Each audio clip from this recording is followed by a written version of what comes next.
Hurmatli fuqarolar, yurtimizda aholi va qishloq xo'jaligini ro'yxatga olish tadbiri 2026-yil 15-yanvardan 28-fevralgacha o'tkaziladi. 15-dan 31-yanvar kunlari onlayn tarzda census.stat.uz sayti orqali ro'yxatdan o'tish mumkin. 4-dan 28-fevral kunlari esa uyma-uy yurish shaklida ro'yxatdan o'tkaziladi.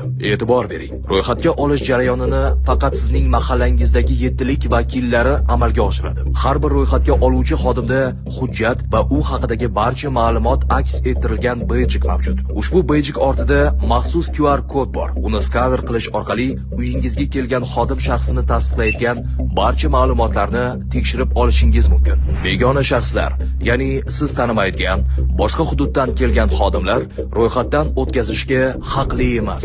Ro'yxatdan o'tish uchun pasportingizni berish shart emas. Faqat jismoniy shaxslar shaxsiy identifikatsiya raqami yoki ID kartangizdagi ID raqamini aytishingiz kifoya.